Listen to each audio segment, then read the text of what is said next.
Ya, bismillah. Assalamualaikum warahmatullahi wabarakatuh. Waalaikumsalam warahmatullahi wabarakatuh. Innal hamdalillah nahmaduhu wa nasta'inuhu wa nastaghfiruh wa na'udzu billahi min sururi anfusina wa min sayyiati a'malina. May yahdihillahu fala mudilla lahu wa may yudlil fala hadiyalah. Asyhadu an la ilaha illallah wahdahu la syarika lah wa asyhadu anna Muhammadan abduhu wa rasuluhu la nabiyya ba'dah. Qala Allah Ta'ala fil Qur'anil Karim, a'udzu billahi minasyaitonir rajim. Ya ayyuhalladzina amanu taqullaha wa qulu qawlan shadida yuslih lakum a'malakum wa yaghfir lakum dhunubakum wa may yuti'illaha wa rasulahu faqad faza fawzan 'azima. Amma ba'd. Alhamdulillah di malam hari ini kita kembali Allah berikan nikmat yang begitu banyak ya, di antaranya nikmat sehat ya. Hujan kayaknya belum kelihatan ya. Kemarin beberapa kali bukan beberapa ya, ada salat istisqa ya di kecamatan kalau salah ya.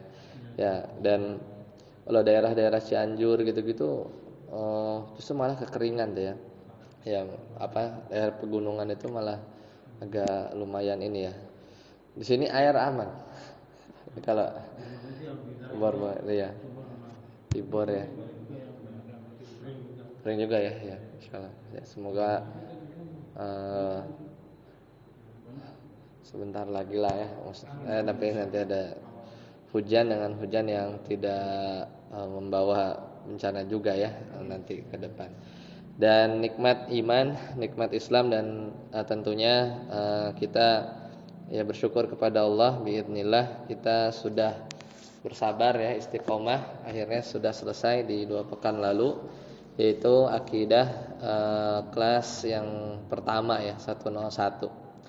Itu satu pencapaian yang patut kita syukuri ya. Kita masih istiqomah untuk terus belajar ya, didesain sedemikian rupa ya, kita akhirnya sudah selesai 8 kali pertemuan. Nah, hari ini kita masuk ke sesi selanjutnya yang selalu ada di silabus ya, di slide yang kita punya yang di share. Jadi memang ini kita masuk sesi kedua ya, yaitu akidah 102, kurang lebih dibuat jumlahnya sama, yaitu 8 pertemuan. Dan ternyata 8 pertemuan ini kita hanya bahas 2 ya, iman kepada hari akhir yang panjang ya, karena memang hari akhir abadi ya. Makanya penjelasannya panjang. Jadi diawali dengan kematian ya, atau sakaratul maut ya. Nanti kita lihat, atau al-ihtidar ya, proses dicabutnya dan perjalanannya sampai terus ya, bahkan alam ya, di kematian ini pun alam barzah mungkin sudah ribuan atau puluhan ribu tahun kali ya, karena kan yang pertama wafat tentunya manusia di zaman Nabi Adam, dari itulah ada alam barzah ya, sampai akhir hari kiamat nanti. Dan nanti itu baru awal ya, itu baru awal, makanya agak panjang nih, agak panjang diskusinya. Kurang lebih untuk hari akhir ini ada sekitar 38 ya diskusi atau poin diskusi yang biasanya selalu ada di bagian setelah itu ya, di slide keempat itu kan suka ada ya, saya tulis ruang lingkup diskusi, berarti kalau bagi 5 kurang lebih 8, jadi 8 topik lah. Nah, jadi kita butuh 5 ya, kita butuh 5 dan nanti 6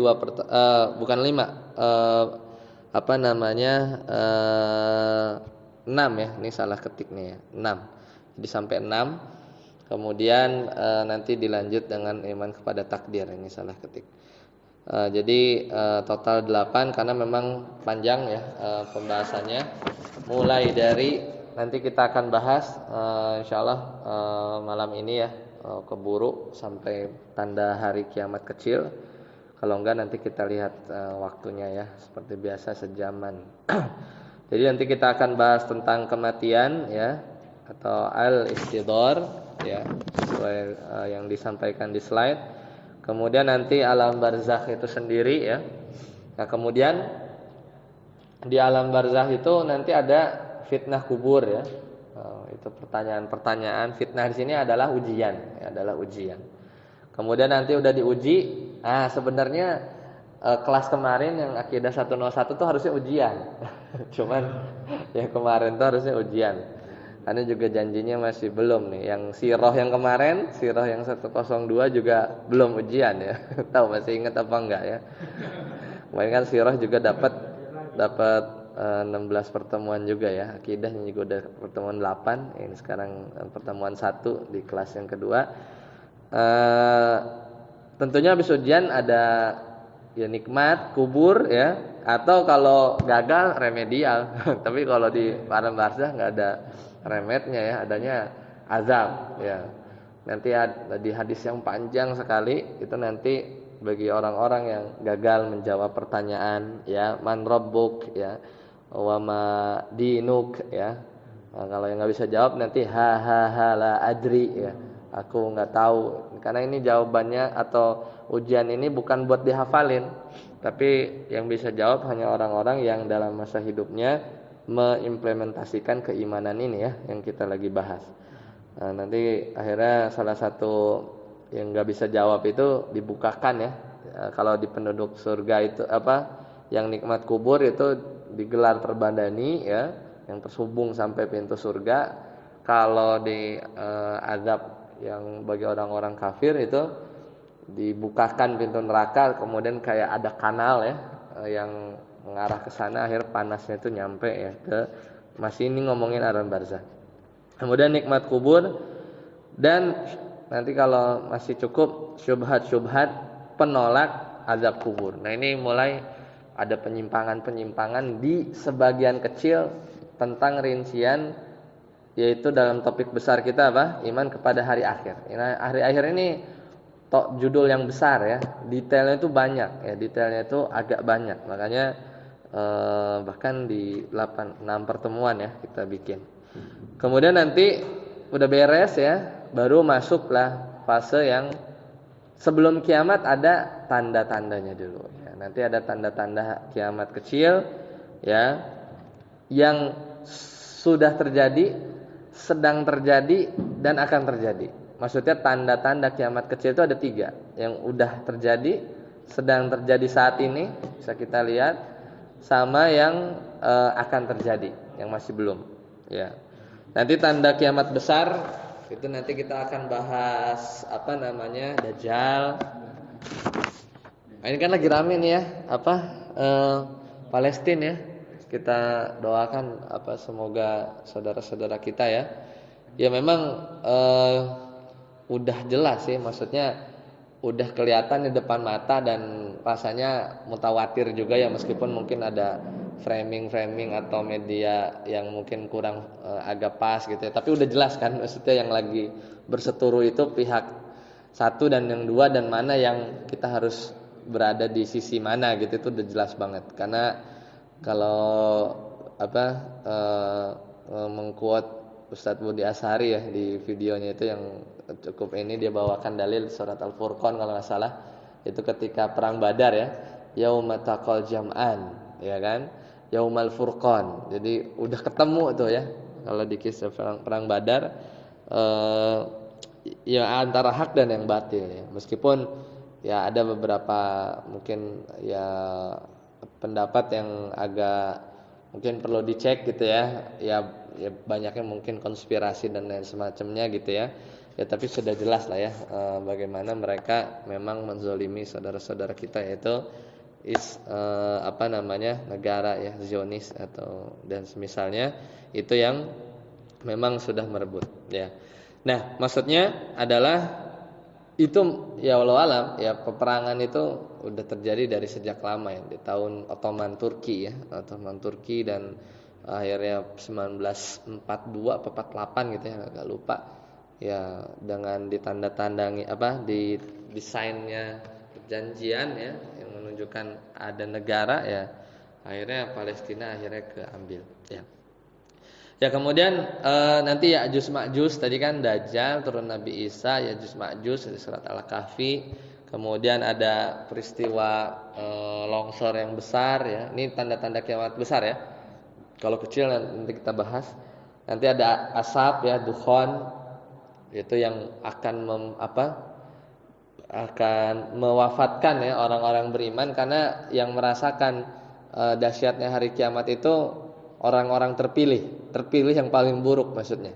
Ya, jadi yang beriman itu nggak merasakan itu ya, dan jangan sampai kita bertemu dengan hari kiamat atau huru-haranya hari kiamat.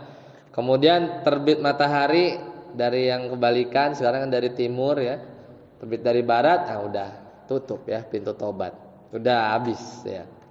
Pintu tobat itu nyawa di kerongkongan matahari kan, di antara sebagian hadis riwayat.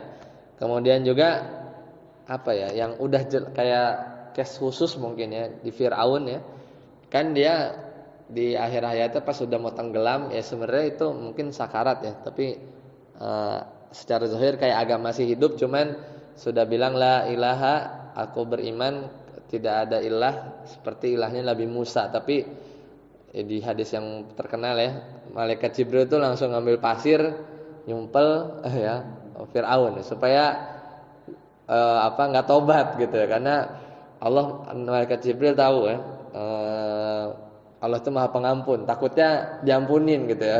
Akhirnya karena dia udah ngomong beriman, tapi udah udah di ujung ya.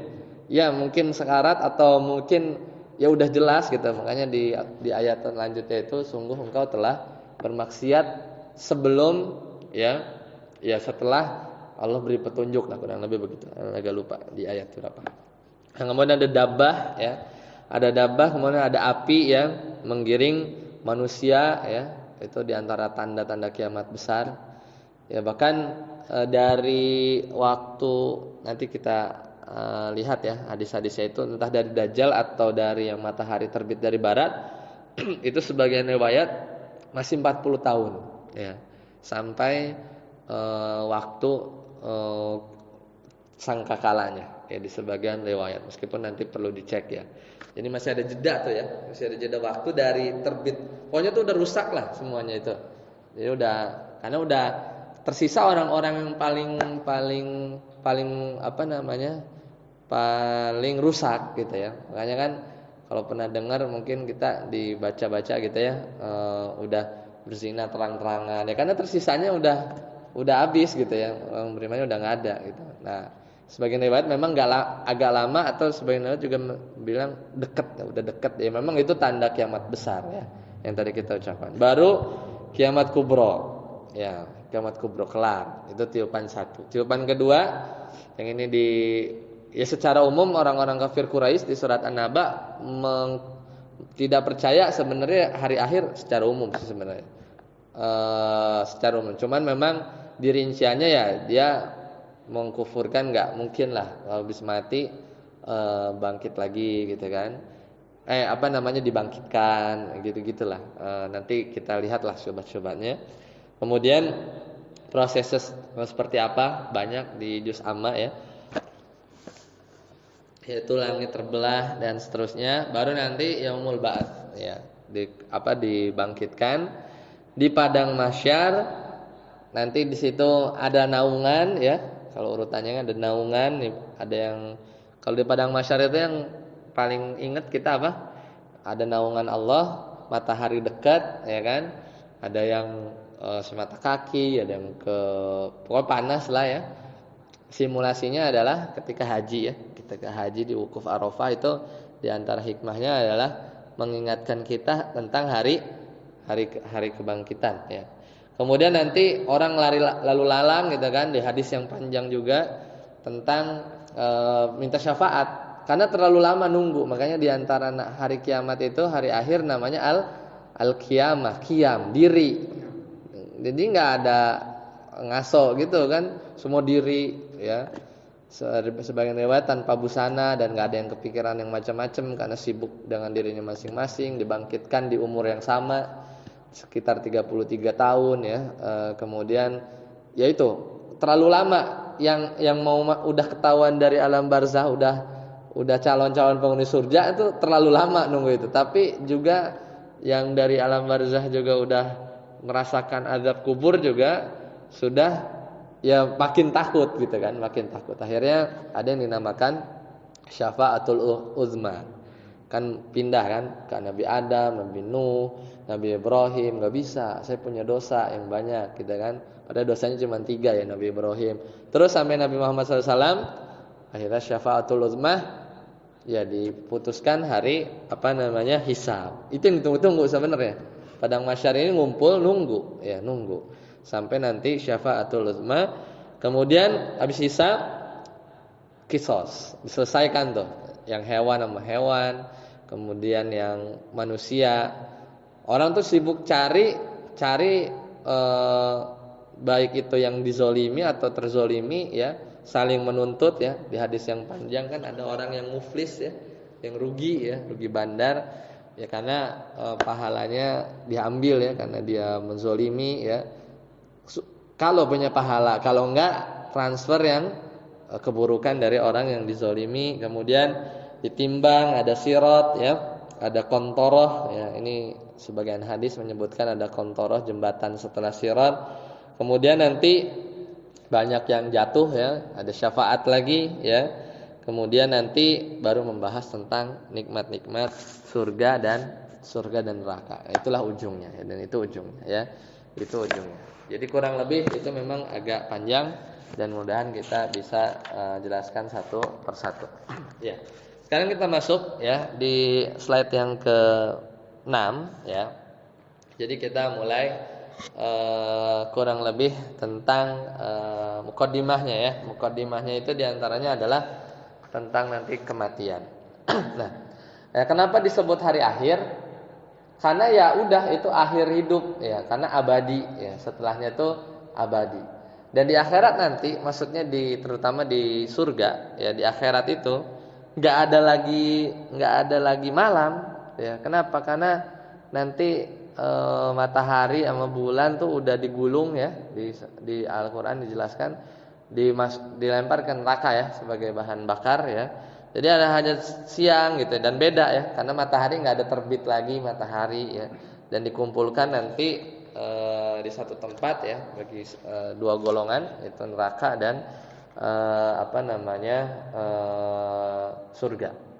Dan kemudian ya karena disebut hari akhir juga ya, karena dulu kita sebelum ada di dunia ya, sebelum ada di dunia itu kita memang dulunya tuh nggak ada, bahkan nggak disebut ya, bahkan tidak disebut. Allah Taala berfirman ya dalam surat Al-Insan ya, hal ata 'alal insani hinum minad dahri lam yakun syai'am madzkura ya, bukankah telah datang ya bagi manusia itu ya satu kondisi di satu waktu di mana si manusia itu lam yakun syai'an madzkura, disebut-sebut aja enggak ya, disebut-sebut aja enggak.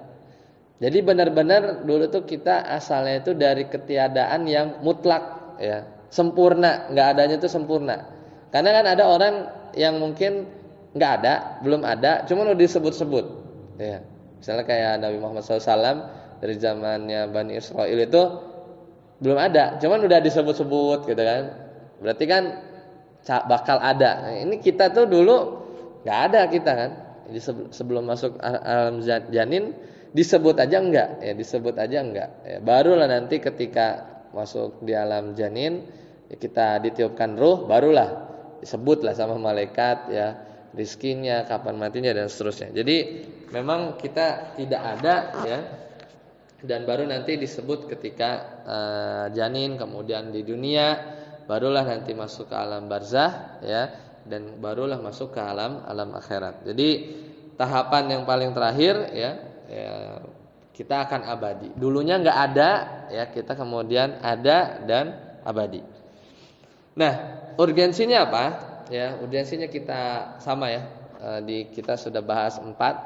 Jadi keimanan ini penting semua ya, dengan beberapa latar belakang ya. Ini ada di slide yang ke-7. Jadi yang pertama, kenapa kita harus belajar ya tentang keimanan kepada hari akhir? Karena ya ini adalah salah satu pokok intisari dakwah dari Nabi sallallahu alaihi wasallam. Ya, intisari dakwah itu, dan ini yang paling ditolak ya, paling ditolak oleh orang-orang kafir Quraisy, ya. Yaitu apa? Tentang hari kebangkitan. Kematian sih mereka iya percaya karena memang real, cuman karena mereka belum lihat gimana orang-orang nanti yang dari alam barzah itu apa namanya bangkit lagi, kan mereka menolak gimana yang tulang belulang udah hancur kemudian bisa bersatu lagi. Kan dijawab, ya Allah menciptakan dari nggak ada jadi ada aja bisa, apalagi menghidupkan yang mati. Kan lebih gampang ngidupin yang mati daripada ada dari apa menciptakan yang dari nggak ada jadi ada.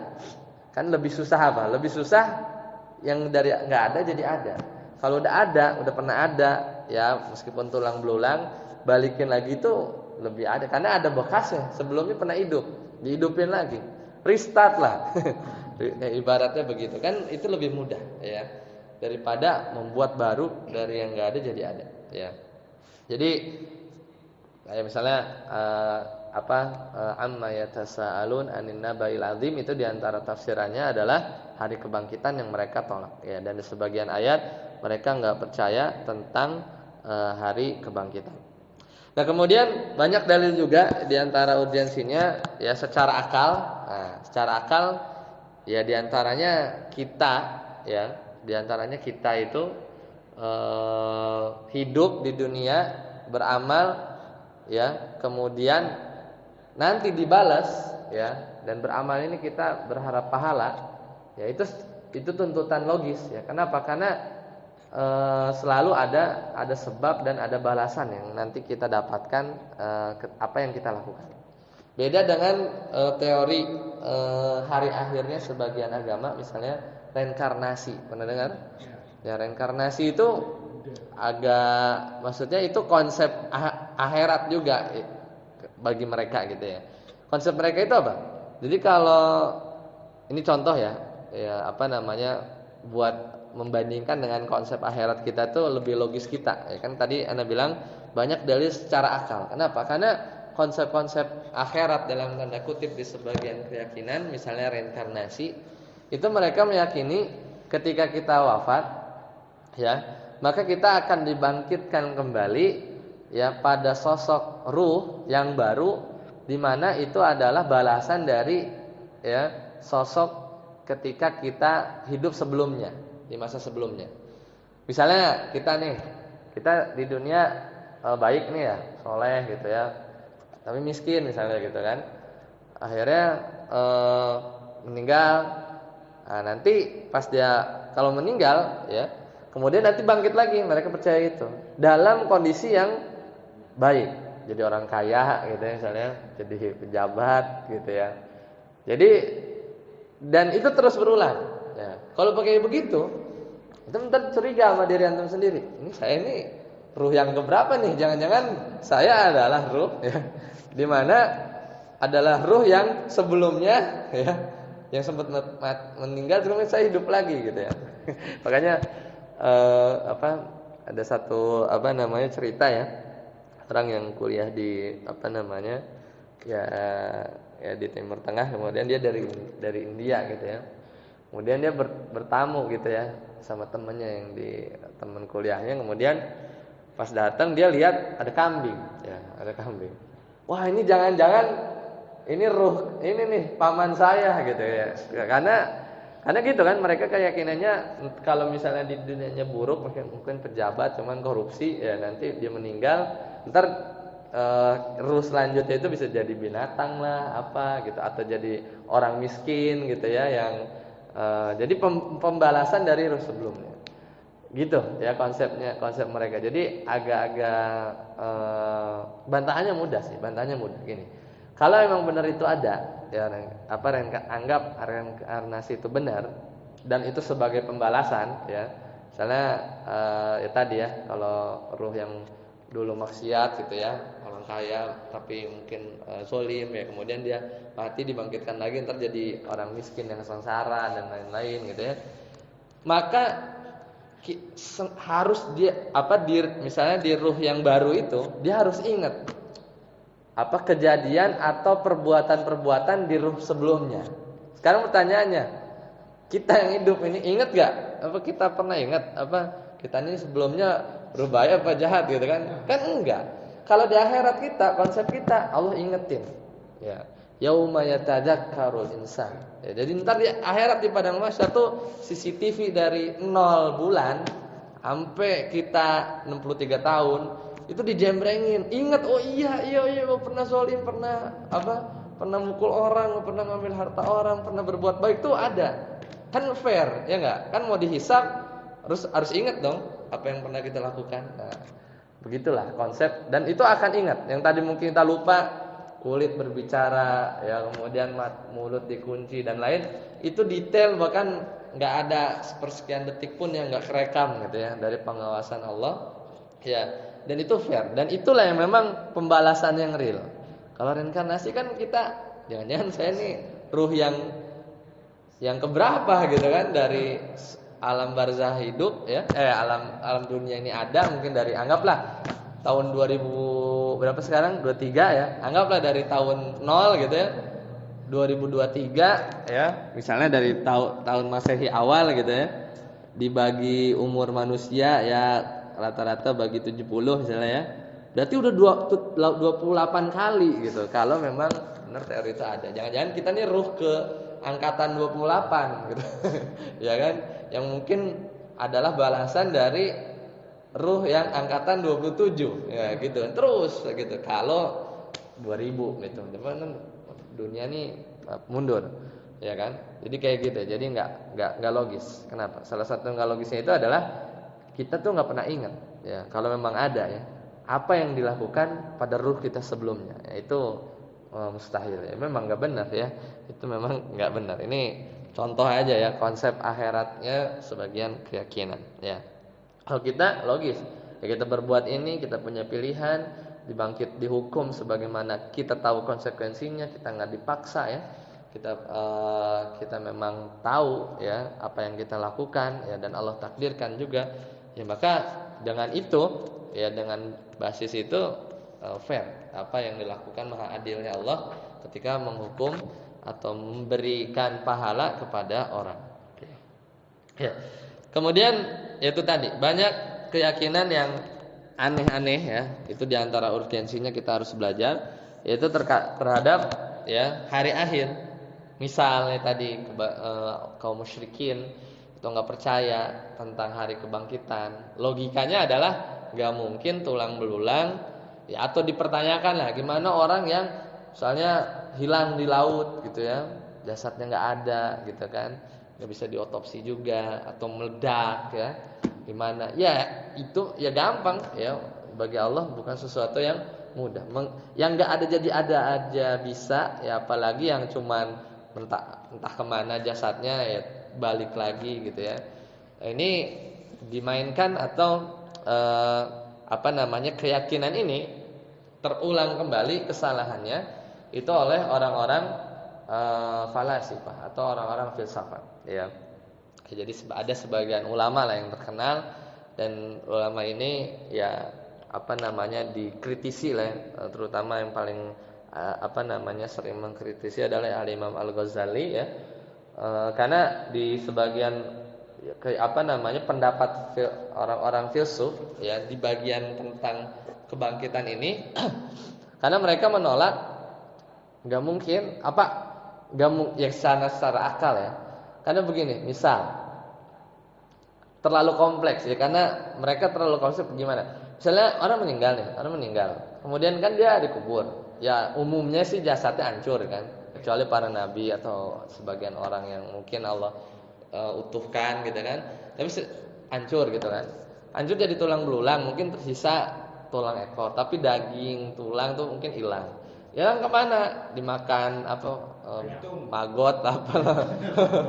Ya kayak sekarang ini ya Kang Dede tuh lagi iniin maggot tadi tuh sampah itu jadi ingat saya ya pokoknya apalah unsur hara di bawah kemudian jadi tanah. Nah berarti tanah itu ada unsur-unsur kita dulu kan kemudian jadi tumbuhan, ya, jadi tumbuhan, kemudian tumbuhlah, ya, katakanlah apalah, Kamboja apa gitu kan, kemudian dimakan kambing gitu kan, si daunnya misalnya gitu, kemudian kambing dipotong, kan berarti kayak ada unsur kita tuh kemana-mana gitu kan. Ntar kambingnya dimakan sama orang, berarti dia jadinya dalam tanda kutip kanibal. Jadi filsuf mikirnya begitu. Jadi terlalu sulit. Kadang bisa jadi unsur kita ini ada sebagian mungkin unsur kecil gitu ya, sepersekian mikron itu adalah jasad orang gitu. Jadi terlalu kompleks. Ya, itu kan pikirannya dia, orang filsuf ya kan. Dia mikirnya begitu, cara mikirnya. Ya, akhirnya nggak mungkin lah, dari logika seperti itu nggak mungkin lah dibangkitkan lagi. Ya kalau orang yang apa namanya, ya mungkin ya Allah nggak beri taufik, ya mungkin menjadi percaya, ya juga ya gitu ya, susah ya, gimana ya Allah nanti gabungin lagi, dan sedangkan kita aja tuh udah kecampur-campur, mungkin dari makanan kita itu ada unsur-unsur jasad yang lain gitu. Konsepnya begitu. Jadi akhirnya singkat cerita mereka berpendapat nggak ada hari nggak ada kebangkitan. Jadinya mirip kayak orang musyrik. Nah, itu satu. Dan ada 3 lah yang pendapat filsuf yang dari situlah Al-Imam Al-Ghazali itu mengkufurkan pendapat ini ya.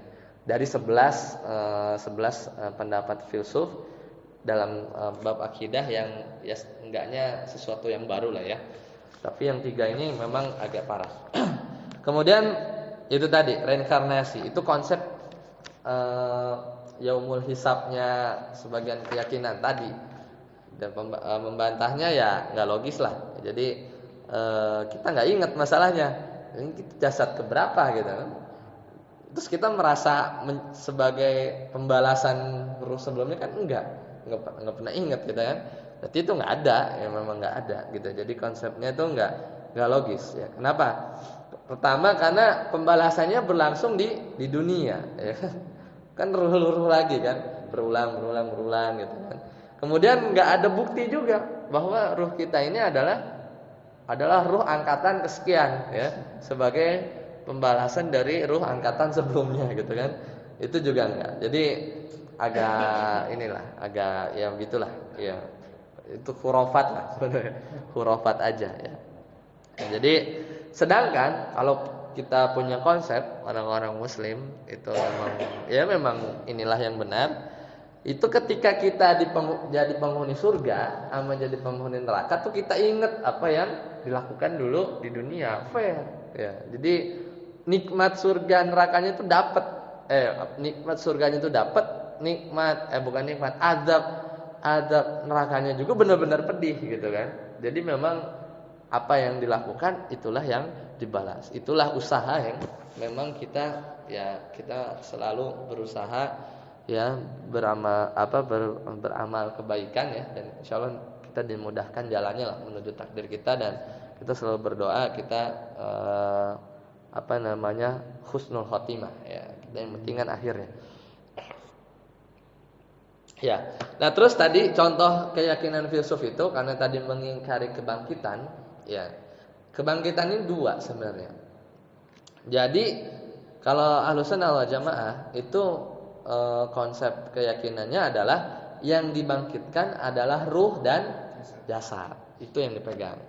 Kalau filsuf itu karena tadi jasadnya dicoret karena mikirin terlalu rumit, akhirnya dia percayanya bangkitnya cuma ruh doang. Itu yang akhirnya agak menyimpang ya.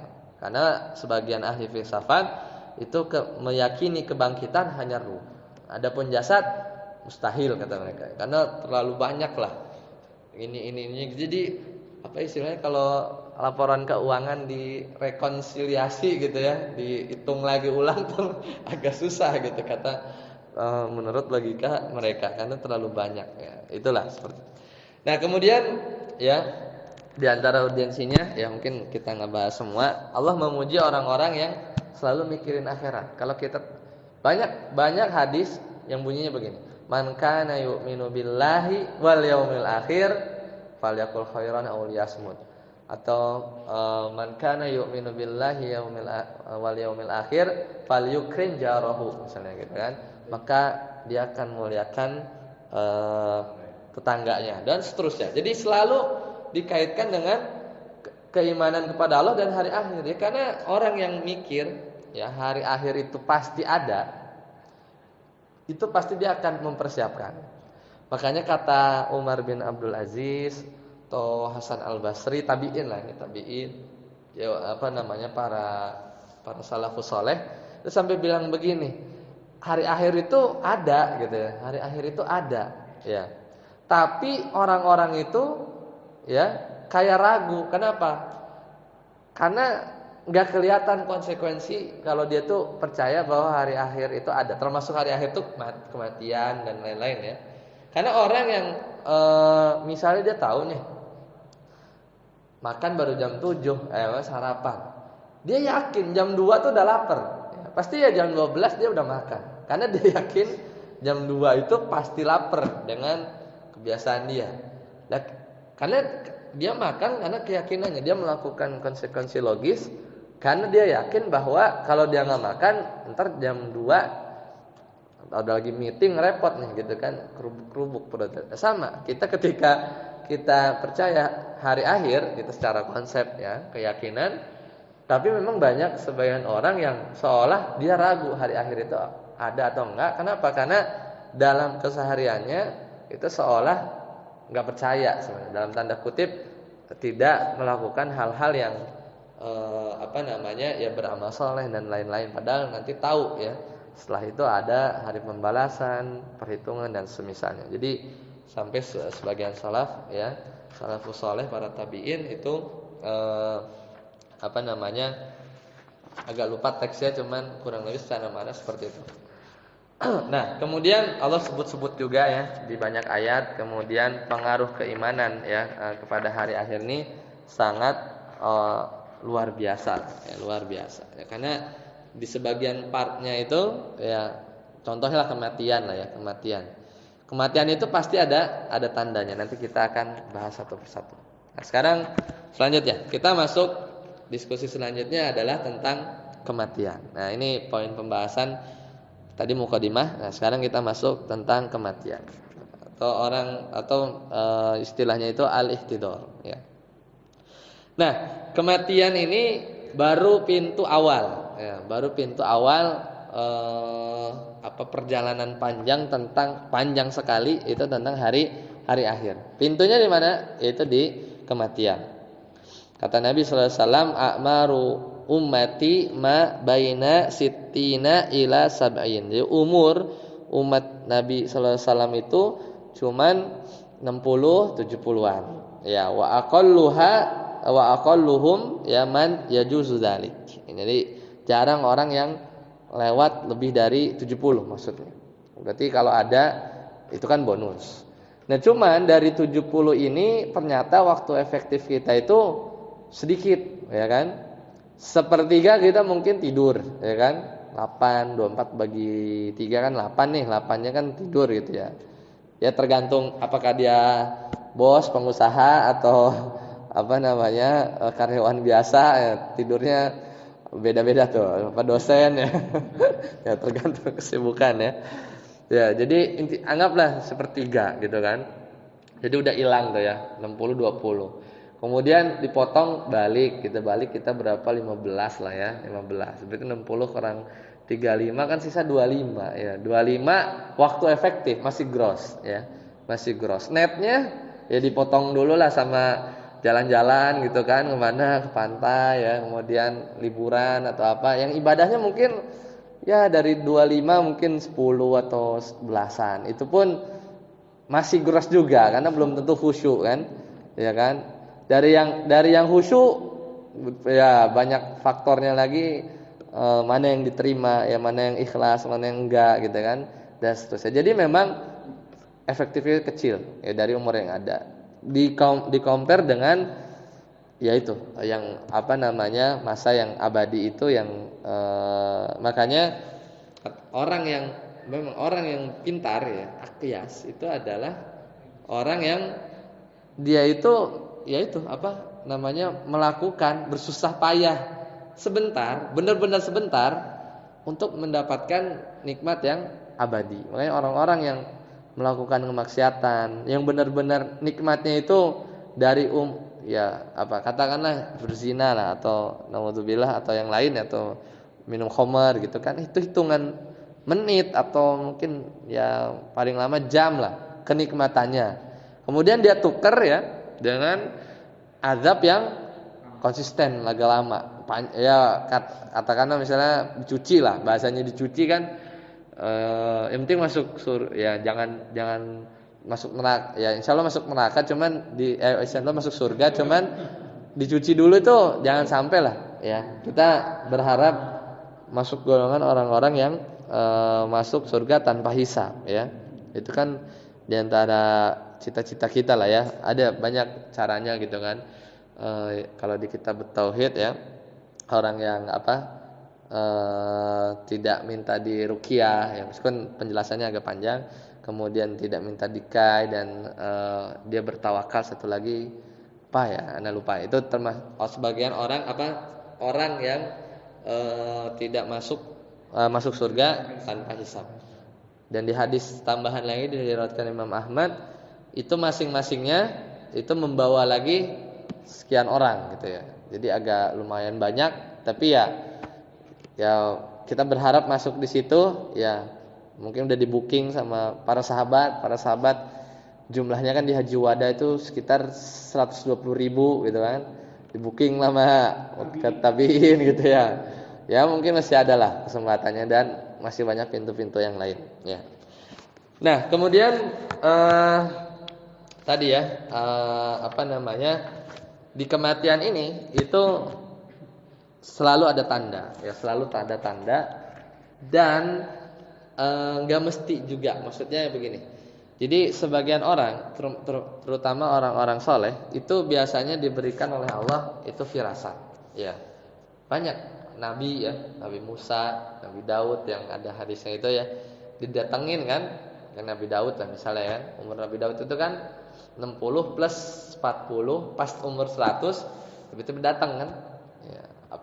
Memang gak ada, sekelas Nabi pun gak pernah tahu kapan kematian itu datang. Tapi ada firasat ya, ada firasat yang Allah berikan kepada misalnya Nabi Musa, Nabi Daud ya. Diperlihatkan dulu ya sosok malakul maut ya, yang tiba-tiba datang ya. Kan Nabi Daud kan raja ya, dan juga nabi ya. Tentunya kan berlapis-lapis ya penjagaannya. Tiba-tiba istrinya kaget ya melihat ada seorang lelaki ada di kamarnya. Kata istrinya, ya engkau ya tunggu aja Daud ya, nanti kamu kan habis lah. Siapa gitu. Akhirnya ditanya siapa, ya aku adalah orang yang enggak takut sama raja gitu ya. Ya maksudnya ya malakul maut mau dijagain berlapis-lapis pasukan tetap aja bisa masuk, dan akhirnya diingatkan ya memang umurnya udah habis ya. Itu yang kelihatan sekali diberikan firasat ya. Itu adalah Nabi Muhammad SAW gitu kan. Ya, jadi Haji Wada ya, dia berkhutbah ambillah manasikku ya, karena aku tidak tahu apakah tahun depan itu bakal bisa haji lagi atau enggak. Kemudian kebiasaan malaikat Jibril yang 2 kali talaki ya di tahunnya ketika itu ya, di bulan Ramadan. Dan Nabi SAW bilang ya, dari keluargaku yang akan menyusul duluan adalah engkau ya Fatimah ya. Jadi memang 6 bulan setelah Nabi Muhammad SAW itu wafat, Fatimah ya anaknya itu menyusul ya. Tapi memang gak mesti juga. Apalagi diantara ciri tanda kiamat kecil itu adalah banyaknya kematian mendadak ya. Sebagian memang ada zaman sekarang yang kadang kita dapati cerita juga orang yang tiba-tiba dia minta maaf gitu ya sama orang gitu ya. Allah kasih taufik gitu ya.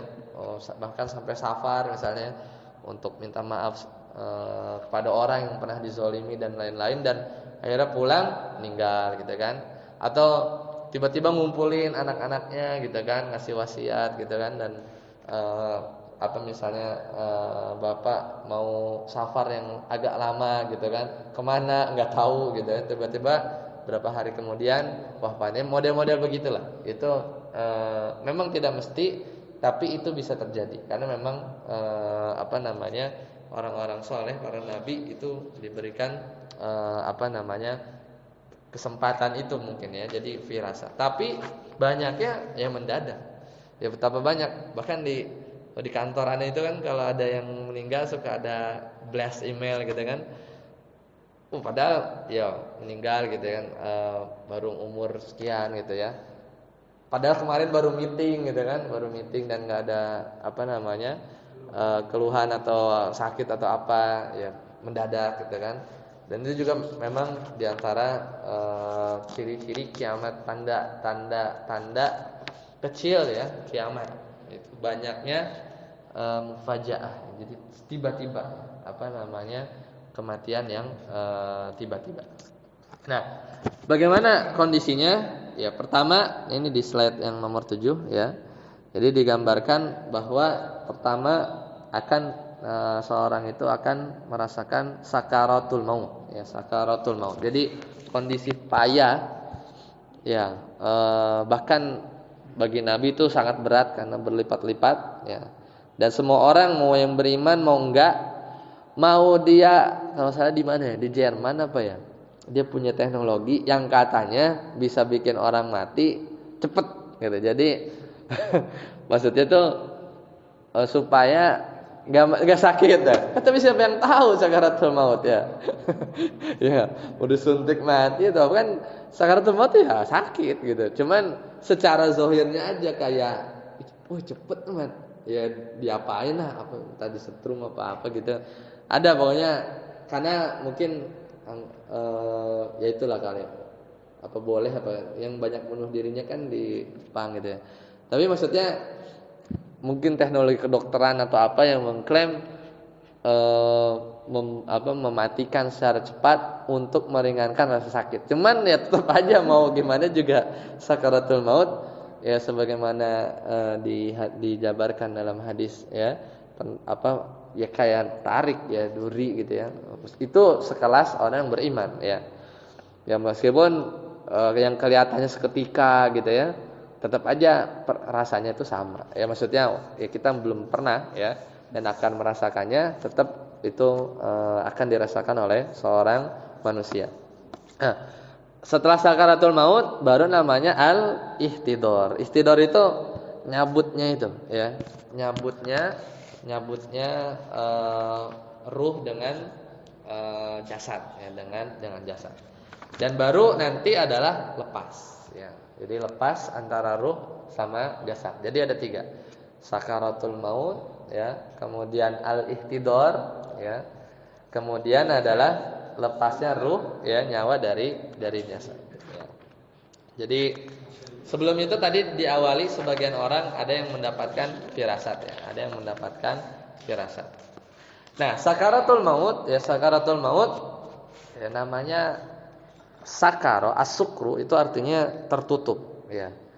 Sedangkan maskur ya, maskur itu dia pakai sin ya, itu artinya yang menutup otak ya. Jadi makanya hadis Nabi SAW, kullu muskirin khamrun, setiap yang menutup bikin akal kita ketutup itu adalah khamar. Lagi rame itu ya kemarin, banyak yang rame-rame nabit ya. Kalau sempat ya, kadang jarang juga sih buka medsos, cuman sekalinya buka ada aja yang baru gitu ya, info-info gitu. Wa kullu muskirin haram ya kan. Itu kan tentang hadis tentang khamar ya, yang memabukkan haram. Nah itu kasar, artinya nutup. Nah sakaratul maut itu dari akar kata yang sama. Jadi ya manusia itu tertutup ya. Makanya ya bukan koma lagi ya, bukan koma lagi ya. Jadi memang udah setengah sadar ya, saking sakitnya. Nah, baru nanti al-ihtidor itu nariknya ya oleh malakul maut. Kemudian baru nanti lepas ya, baru nanti lepas. Nah hadis yang ada satu yang menggambarkan tentang Rasulullah SAW ketika itu beliau kan sebelum pas sakaratul mautnya ini ya demam ya, karena kan itu efek-efek yang Allah izinkan akibat 2 tahun sebelumnya terkena racun ya oleh di kajian sirah kita kemarin oleh wanita Yahudi ya. Ya, kalau sahabat langsung KO di tempat ya, yang makan paha kambing itu. Kalau Nabi Allah jadikan agak delay gitu ya. Memang belum waktunya aja, ya belum ajalnya aja. Dan kita memang akan wafat ketika rezeki kita udah habis memang. Ya jatahnya udah habis ya udah berarti habis waktunya. Dan rasanya double. Kan kalau sakitnya Nabi itu 2. Misalnya kita demam, berapa kita demam 38 ya berarti kali 2 gitu kan. Jadi panasnya dipegang sama Aisyah itu memang panas banget sama sahabat seperti itu. Dan itu memang kekhususan Nabi lah ya, yang memang merasakan sakit ya itu 2 kali dari umatnya. Nah, kemudian baru al-ihtidar. Al-ihtidar ini adalah nyabut. Nah, pas nyabut ini udah sakit, setan hampir titik darah penghabisan masih goda kita ya. Ya jadi makanya syaitan itu mulai dari awal, bahkan mulai dalam tanda kutip memulai reproduksinya, makanya kita harus baca doa kan ya untuk benar-benar dijauhkan dari syaitan ya. Bahkan dalam proses ya hubungan suami istri sampai nyabut nyawa kita hidup kemudian nyabut itu setan masih terus menggoda. Dan ini kejadian dan diriwayatkan juga oleh muridnya Imam Ahmad ya. Ini jauh ya ulama di bawah ya. Bahkan bukan sekelas tabi'in. Jadi ketika Imam Ahmad ya salah satu imam madhab itu di sebagian riwayat oleh muridnya itu dikisahkan tentang sakaratul mautnya beliau. Nah, jadi ini bukti bahwa sekelas orang soleh itu setannya beda yang goda.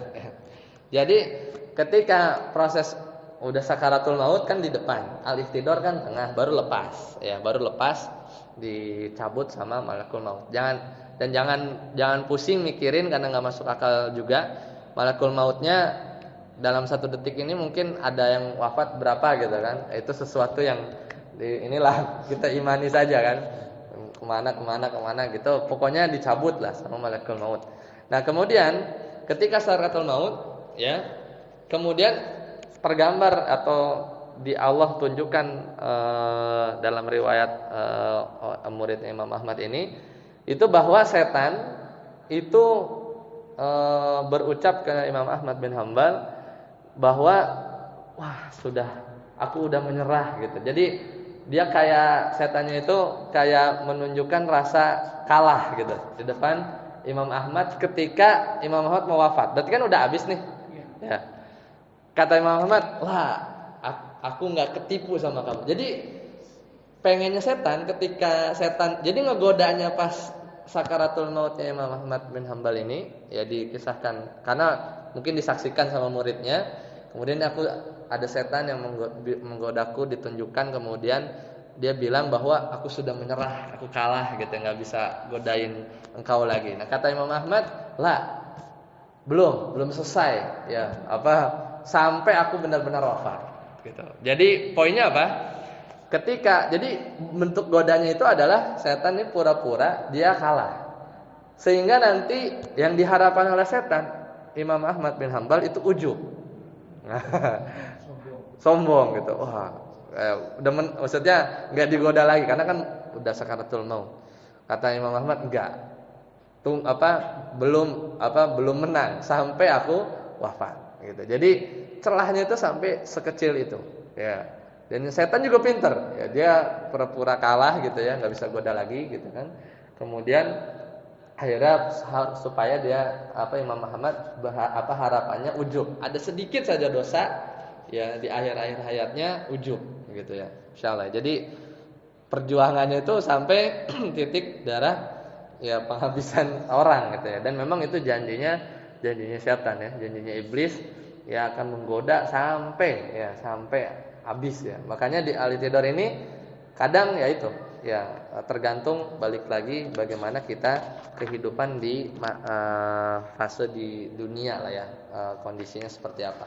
Nah, ketika dicabut ya selesai, maka barulah nanti tugas malaikat selanjutnya yang sebagaimana kita sempat singgung ya, nanti dibawa lah ya ke langit. Jadi ada proses memang hadisnya panjang, nanti kita lanjut di pertemuan selanjutnya. Jadi naik dulu ya ke langit, kemudian nanti ada dua ya, orang beriman sama orang kafir agak mirip, cuma nanti disuruh turun lagi karena harus ke alam barzah. Ya, kemudian nanti yang nangkepnya itu malaikat yang beda ya. Kalau orang kafir nanti siap-siap sama, yang nanya sama malaikat Munkar Nakir. Pertanyaannya nggak bisa dihafal tadi ya, man rabbuk ya, wa madinuk ya, dan siapa seorang lelaki yang diutus ya kepada, maksudnya Nabi Muhammad SAW. Nah itu ya, harus dijawab ya, harus dijawab berdasarkan ya keimanan kita. Nanti kita detailkan di pertemuan yang akan datang ya. Kita lihat karena lumayan ini hadis dari diriwayatkan oleh ya Imam Muslim kalau tidak salah ya, agak panjang hadisnya. Baik, sampai sini dulu ya. Insyaallah nanti kita lanjutkan. Kita akhiri. Subhanakallahumma bihamdika asyhadu an la ilaha illa anta astaghfiruka wa atubu ilaik. Assalamualaikum warahmatullahi wabarakatuh.